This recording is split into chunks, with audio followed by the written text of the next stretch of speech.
already know what the risks are because this is the second time we've gone through this scenario. The first time, of course, was in September when Joe Biden was ready to issue such authorization on September 13th. On September 12th, the Russian President Vladimir Putin made it clear that if this were done, this would be interpreted by Russia as an act of war and would be responded in kind. On September 13th, the day Biden was going to sign off on this, he had a White House meeting with Keir Starmer, the British Prime Minister. The Russian ambassador to the United Nations reiterated that if he signed that document, a declaration of war would have been signed. And this was backed up by the Russian ambassador to the United States, Anatoly Antonov, who spoke to several officials, former government officials, who called him at the behest of the Biden administration to find out were the Russians serious. Anatoly Antonov said not only were the Russians serious, but that when this went nuclear, notice what I said, when this went nuclear, the United States would be involved. So he said there will be a nuclear war and America will be part of it. It won't be limited to Europe. Biden wisely backed down. So we know exactly what's going to happen. The Russians have not changed their posture whatsoever. If Ukraine, let me make it as clear as possible. If Ukraine uses an ATACMS missile to strike a target inside Russia, that is in Kursk Oblast, Russia will say that that's an attack by the United States and will treat it accordingly. It will be a state of war between the United States and Russia. And from what I understand, I've been in contact with sources in Moscow. First of all, let me just say that the Russians aren't panicked. What the Russians are saying is that the decisions have already been made. Anybody who's looking for a convoy of vehicles running to the Kremlin to decide, the decision has been made. It is automatic. The moment the ATACMS is used, Russia will respond, and the response will be catastrophic for Ukraine and devastating for NATO and the United States. When I say catastrophic, Kiev will be destroyed. It won't be a nuclear weapon, but I've been told what the weapon probably will be, and it'll be a gigantic thermobaric bomb that will level downtown Kiev, killing everybody there. Russia will take Kiev off the map. And if I know this, the CIA knows this, Biden knows this, Zelensky knows this. The thing is, they think Russia's bluffing. They don't think Russia will do it. It's not a gamble I'm willing to take because it's not just gambling away the lives, millions of lives in Kiev, but it's gambling away all of humanity. If the West is wrong and Russia's not bluffing, there will be a war, and that war will be nuclear. And we will all die. Is the equipment, these ATACMS, for sure to be operated by Americans? 100%. It cannot be operated by anybody but the United States. It's just the way it is. The guidance system, the data that goes in, is developed by a special Department of Defense activity in Europe that does targeting for guidance systems like this. It's done by American-only analysts, geospatial analysts. It is communicated from this site to a downlink station in Ukraine, manned by the United States.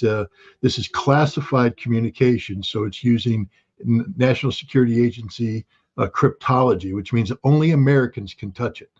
Ukrainians cannot touch it. The data is downloaded there, and then to load it up on the ATACMS again, it is a link that involves cryptology. Only Americans can do it. So the mission is planned by the United States. The data is loaded into the missile. And when the button is fired to fire it, the Russians will say, fired by the United States against Russia, an act of war. Active duty military doing this?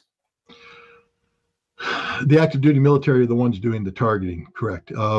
Who's on the ground in Ukraine? These could be contractors, but it has to be a United States citizen working for the United States government, either as an active duty military personnel or some sort of Department of Defense contractor who is cleared to handle the cryptological material involved.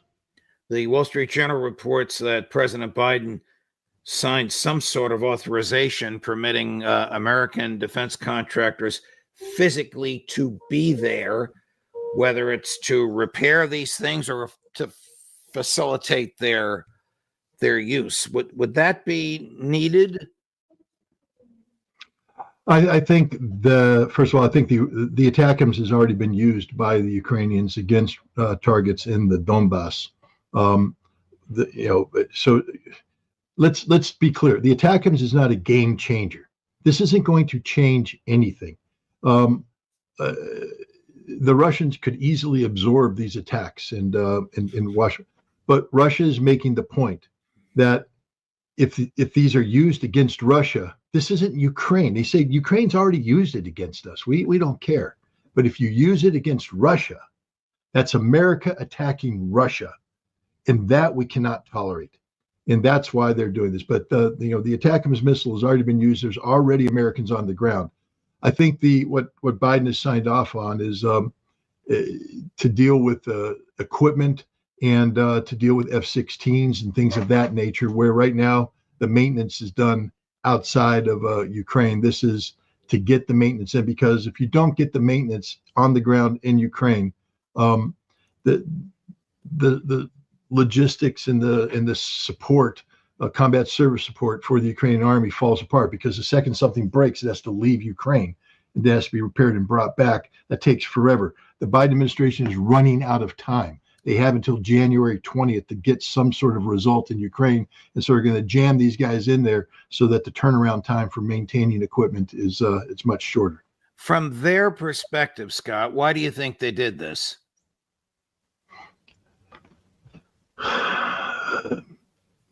Because they're very worried that a Trump administration will bring an end to this conflict. They're trying to create conditions that make it impossible for Donald Trump to move rapidly to disengage in Ukraine. The goal here is right now the Ukrainian incursion into Kursk, which is Russian territory. Remember, the Kursk incursion was planned and directed by the United States. It literally was an invasion by the United States of Russia using Ukrainian proxy forces and American mercenaries and Russian defectors and things of that nature. CIA was involved, the Department of Defense was involved, NATO was involved, using brand new NATO communications equipment, using American tactics.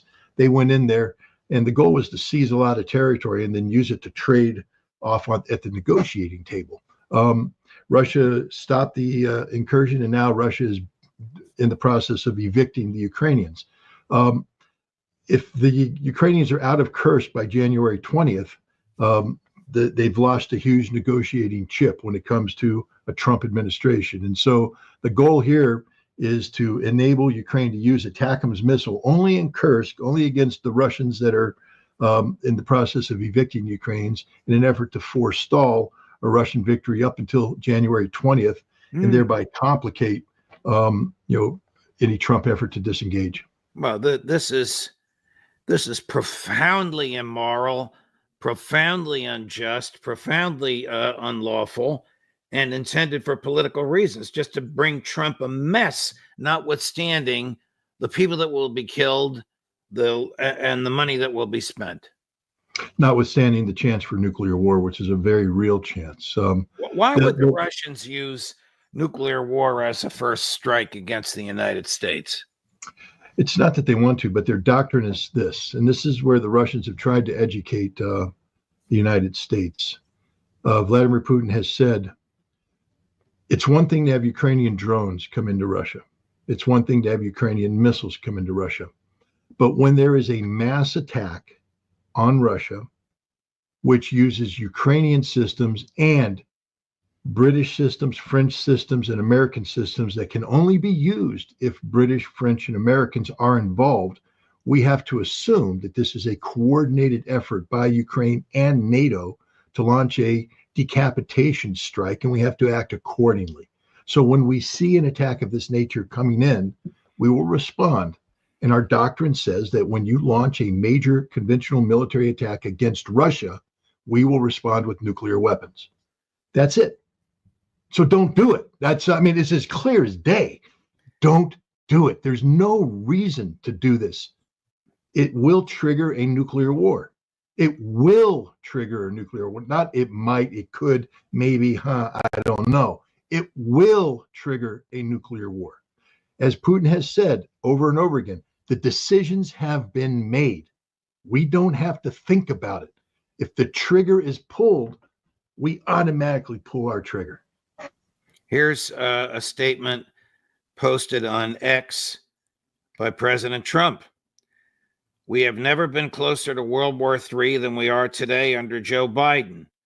A global conflict between nuclear armed powers would mean death and destruction on a scale unmatched in human history. It would be nuclear Armageddon. Nothing is more important than avoiding that nightmare. We will avoid, but we need new leadership every day. This proxy battle in Ukraine continues. We risk global war. We must be absolutely clear that our objective is to have an immediate and total cessation. For some reason I can't get all of this up. An immediate and total cessation of hostilities. All shooting has to stop. This is the central issue. We need peace without delay. In addition, there must also be a complete commitment to dismantling the entire globalist neocons establishment that is perpetually dragging us into endless wars, pretending to fight for freedom and democracy abroad. Donald J. Trump. Nice statement. He needs to go a step further. And I hope one of Trump's people is listening. You need to get on the air and tell Ukraine that if you manage to survive until January 20th and you pull the trigger on this authorization you've given, you will never see another American penny. We will withdraw all aid. This is Donald J. Trump telling you the truth, that on January 20th, all assistance forever ends in Ukraine. Now, to NATO, if you ever make a statement like the one you made again about encouraging this attack, understand, Ruth, you will not be the Secretary General the day I arrive in office. I will remove you. In NATO, I will disband you. I cannot allow you to dictate the outcome of American national security interests and the security of the American people. It isn't going to happen. Then he needs to tell the French and the British that if they want to proceed in allowing Scalp and Storm Shadow missiles to be used, they're on their own. There is no Article 5 protection. That if they attack Russia, then they will be held to account by Russia, and America and NATO will not do a damn thing about it. There has to be consequences for these foreigners putting American security on the line. The life of every American citizen right now is at stake because of the absolutely abysmal policy of Biden being encouraged by the French, the British, NATO, and the Ukrainians. These are not the friends of America. They are the enemies of America because they're the only ones right now actively conspiring to destroy America. Donald Trump is not the president right now, but he is going to be president, and he needs to let them know there will be consequences for their actions, that they cannot act on Joe Biden's instructions. They must understand there's a new sheriff in town, and they better be calling up this new sheriff and lining up behind this new sheriff, or else on January 20th, there will be hell to pay. This is what he needs to do. Now, people will scream Logan Act. It's unprosecutable. They aren't going to touch this president. He's not trying to make policy for Biden. He's telling the world what the policy will be on January 20th. Right. The Logan Act, arguably violated by Bill Casey after Ronald Reagan was elected first time around when he actually negotiated with the Iranians, prohibits private citizens from conducting America's foreign affairs. But I agree with you entirely. This is just telling the American public, and in this case, Europe as well, what's coming. I hate to get into the politics, but I have to. What you just said and what Trump just said is hardly consistent with Marco Rubio, Pete Hegseth, Mike Huckabee, and the Mike Waltz and the crew that Trump is going to nominate to run the national security apparatus of the executive branch. True. I just want to remind everybody that when Donald Trump made the decision to denuclearize North Korea and move forward, he was opposed by Mike Pompeo, the Secretary of State. He was opposed by John Bolton, the National Security Advisor. He was opposed by the Secretary of Defense. He was deposed by Dan Coats, the Director of National Intelligence. Everybody, but he did it anyways, because that's how Donald Trump works. Donald Trump is a top-down leader. Marco Rubio will be a figurehead. Marco Rubio will make no policy. Marco Rubio probably will quit before 2 years, but at the end of 2 years, he will be gone. He was brought in to appease the Adelsons. Miriam Adelson gave $100 million to Donald Trump. Marco Rubio has been a pet project of her husband before he died. She tried to make him the vice president. That didn't work. She said, my $100 million has a catch. He has to be in your administration. And so the Secretary of State position was offered. Understand, ask Rex Tillerson how it's like to be Secretary of State under Donald Trump. Ask Mike Pompeo. Ask them how much independent policy making did they get to make. The answer is absolutely none, because Donald Trump makes policy. I don't think Trump is interested in having anybody, looking at the caliber of the people he's appointed, anybody make policy. I think they were appointed, as you said, to please his various constituent groups. He's looking for glorified clerks who will do exactly what he tells them to do in major matters and in minute matters, because, listen, I've known him for 40 years. That's the way he is. Correct. He doesn't want a Secretary of Defense to say, you want to bomb Tehran. Have you considered the natural and probable consequences? He wants a Secretary of Defense who will say, when do you want it done, sir? Right. But the person that is going to tell him about this is the person that's going to brief him every morning. And that's Tulsi Gabbard. And Tulsi Gabbard is the Director of National Intelligence, will be briefing Donald Trump about the reality of the world that he lives in. This is why he appointed her. Understand that this isn't a Miriam Adelson $100 million appointment. This is Donald Trump meeting with Tulsi Gabbard, this is a revolution. I don't think people understand that there is a revolution, not only in domestic affairs, but international affairs afoot. And if you're not on board the revolution, you'll be cast aside. That is as easy as day. This isn't Donald Trump said he learned from the last election. He didn't understand how to govern, and he was surrounded by bad people because he had to pick from the establishment. He has picked many non-establishment people in critical positions, and everybody else who's there better just stand up and salute smartly. He's not asking them to make policy. He's asking them to implement policy. Unfortunately, though, I don't think there'll be any change in policy with respect to Israel and Gaza. And I think the slaughter will continue. Some of these people who are disruptors, as he wants them to be, or clerks, as he hopes they will be, are absolutely committed Zionists. 100%. Including D.N.I. Gabbard. Correct. Yeah. But here's the one reality, Judge, that you can sit there and say, I'm in favor of Israel all you want. I support Israel. Israel's dead, fatally wounded. I can go to the hospital if somebody got in a car accident and say how great they are and what they do, but they're dead. They're on life support. It's done. Israel has committed fatal injury to itself. It will not recover. So all these Zionists are going to sit there and scream, support Israel, support Israel, support Israel, but they can't undo the damage that's been done. Israel has fatally harmed itself. And so it's a self-solving problem. And I think Donald Trump is smart enough to understand that reality, that he knows that he's surrounded himself with these people that have a vision about what they think is going to happen, but that isn't what's going to happen. Something very different is going to happen. And that is Trump going to control Netanyahu, or is Netanyahu going to control Trump? Netanyahu's on his way out. I mean, Netanyahu has no leverage in Donald Trump. And, I think Donald Trump will call him in and whisper in his ear and say, shut up. You're on the way out. I easily could pick up a phone call right now, call Benny Gantz, and have him installed as the prime minister of Israel. You play my game now. My name is not Joe Biden. My name is Donald Trump. And if you want to get out of this mess, you better start saying yes. But see, he thinks he can control everything. He can control everything in Israel. He can't control Saudi Arabia. He thinks, he understands that in order for Israel to survive, their economy has to recover. For their economy to recover, he needs to, breathe life into the Abraham Accords, which normalizes relationships. Saudi Arabia said, we aren't playing that game until there is a Palestinian state whose capital is in Jerusalem, and the rest of the world is behind Saudi Arabia. And Donald Trump's not going to get them to move off of that position. And so this is a completely different reality. It doesn't matter what the Zionists think they want.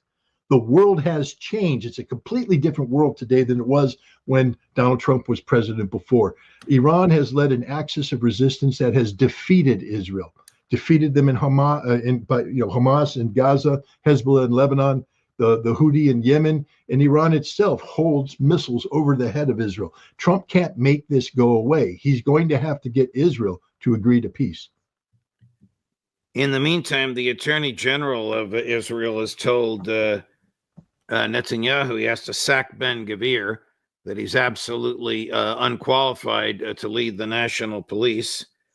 The Attorney General of Israel has told Netanyahu they're going to begin another October 7th inquiry. The IDF wants a break in its fighting because of so many casualties. And a judge has ordered Netanyahu into the courtroom to testify against himself in his own bribery trial, which is about to resume. So you're quite correct. There's one more case, Judge. Seymour Hersh just wrote a fantastic article in his Substack. Netanyahu is under investigation. It's such a sensitive case that the judge has sealed the file. Netanyahu gave a briefing to the Israeli people where he tried to blame Hamas for the failure to release the hostages. He said it was Hamas's fault. Hamas never wanted. And he made reference to a document that the Israeli Defense Force captured in Gaza. This is the most secret document in all of the Israeli archives today because it talks about the intent of Hamas, what they wanted to do, what their plans are. And early on in the document, there's a page that talks speculatively how Sinwar could flee Gaza with the hostages and go to Iran. And he quoted this. That document's so sensitive, it's not supposed to be acknowledged. He not only quoted from it, he went in and illegally accessed it. So he's already in a lot of trouble for that. He's not the president of the United States. He doesn't control these things. The Israeli intelligence does, and he has broken the law. 2, he lied. The next 2 pages say that Sinwar said, no, I'm not doing that. I'm staying here. I'm actively looking for a hostage deal. We want a ceasefire. We need a ceasefire. The blame is on Israel. He lied to the Israeli public about Hamas's refusal to engage when it's his himself. He's being investigated for that. But this is so sensitive that the judge had to seal the file. So he's in really hot water right now. We also forgot his chief spokesperson has been indicted. It may be for the same document. I'm not sure. For releasing a document to a German media company called Bild. Are you familiar with that?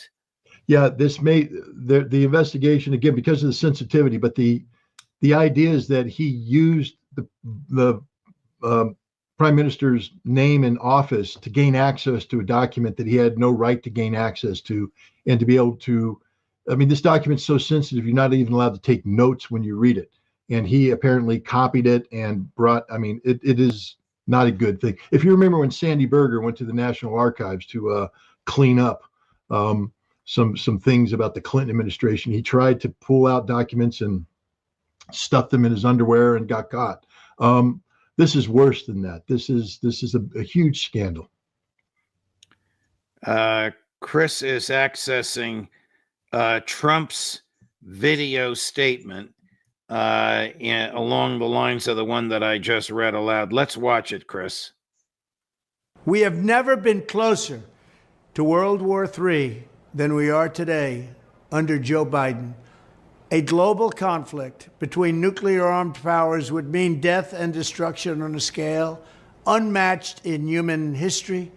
It would be nuclear Armageddon. Nothing is more important than avoiding that nightmare. We will avoid it, but we need new leadership. Every day this proxy battle in Ukraine continues, we risk global war. We must be absolutely clear that our objective is to immediately have a total cessation of hostilities. All shooting has to stop. This is the central issue. We need peace without delay. In addition, there must also be a complete commitment to dismantling the entire globalist neocon establishment that is perpetually dragging us into endless wars, pretending to fight for freedom and democracy abroad, while they turn us into a third world country and a third world dictatorship right here at home. The State Department, the defense bureaucracy, the intelligence services, and all of the rest need to be completely overhauled and reconstituted to fire the deep staters and put America first. We have to put America first. Finally, we have to finish the process we began under my administration of fundamentally reevaluating NATO's purpose and NATO's mission. Our foreign policy establishment keeps trying to pull the world into conflict with a nuclear-armed Russia based on the lie that Russia represents our greatest threat. But the greatest threat to Western civilization today is not Russia. It's probably, more than anything else, ourselves and some of the horrible USA-hating people that represent us. It's the abolition of our national borders. It's the failure to police our own cities. It's the destruction of the rule of law from within.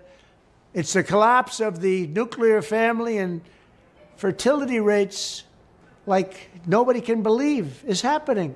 It's the Marxists who would have us become a godless nation worshiping at the altar of race and gender and environment. And it's the globalist class that has made us totally dependent on China and other foreign countries that basically hate us. Wow. What can you say? I never thought I'd hear an American president, of course, he's the president-elect, speak so clearly and unambiguously about the problems that confront us, Scott. I wish he felt the same way about Israel as he does about the other neocon wars. No, it's impossible right now. Unfortunately, the United States is systemically controlled by pro-Israeli resources, and it's impossible to get into the national level today if you don't have totally support Israel, Zionism, etc. But as I said, I used to lose sleep over this. I don't now, because while the tragedy of Gaza will continue, the children will continue to die, the people will continue to be butchered by the Israelis, the clock will run out. Israel will not be able to sustain this, not because the United States is going to stop them, not because the world's going to stop them, because Israel is self-destructing. Again, for all the people out there thinking I'm smoking dope or snorting something, it's not just me that says this. Retired Israeli prime ministers are saying this. Retired Israeli generals are saying this. Active duty generals are saying this off the record. Israeli diplomats are saying this off the record. Israel is fatally wounded, and it's a self-inflicted wound, and there's no recovering from this. So, I'm not worried about Trump's pro-Israeli stance, because it doesn't matter how much you support Israel, you're going to be burying Israel in the next decade. Hello guys, welcome back to my channel. Today I am back with another new video.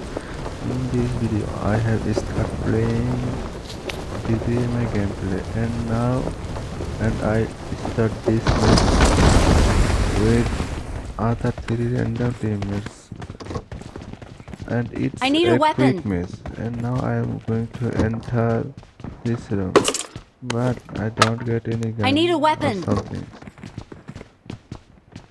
I need a weapon. I need a weapon. I need a weapon. I need a weapon. Watch out! Watch out! Watch out! Watch out!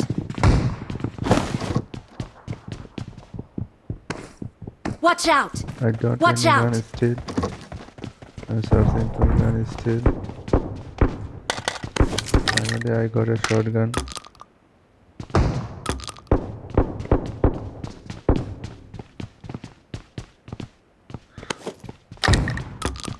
I got another shotgun.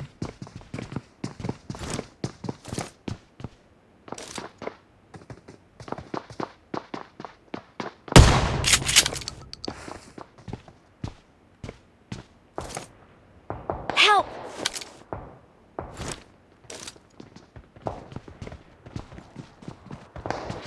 Guys, if you like to watch war-related videos or related content, then you can subscribe my channel, because in my channel I upload war-related videos, war-related updates, and I provide war-related updates.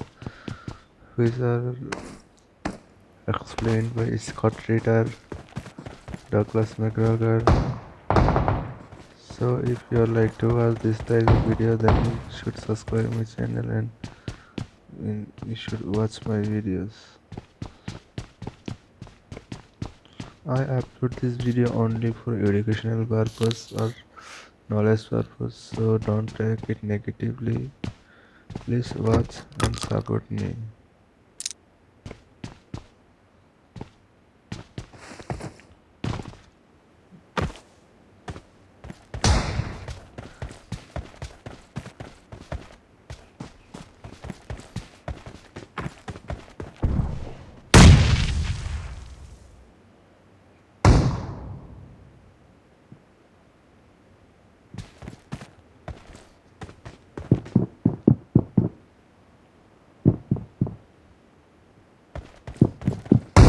Help!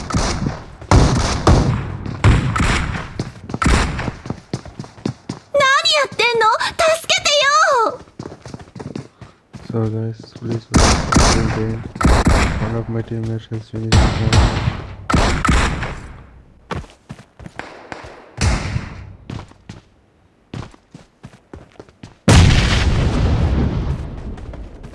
Teammate has knocked over someone by grenade.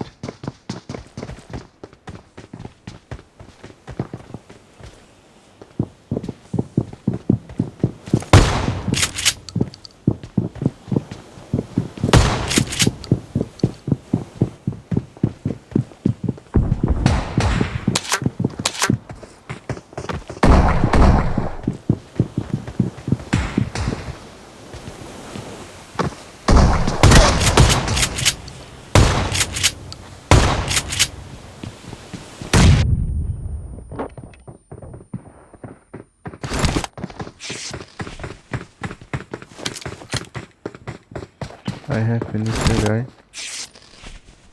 Now I am healing myself because I was damaged.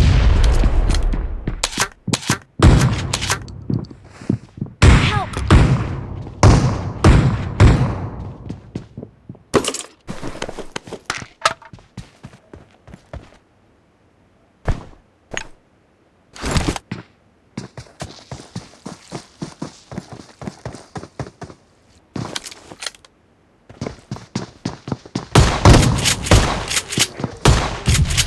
Wow. Thank you guys for watching until the end. I am finishing this match. I'll be back with another video. If you like to watch our related videos, then you should subscribe.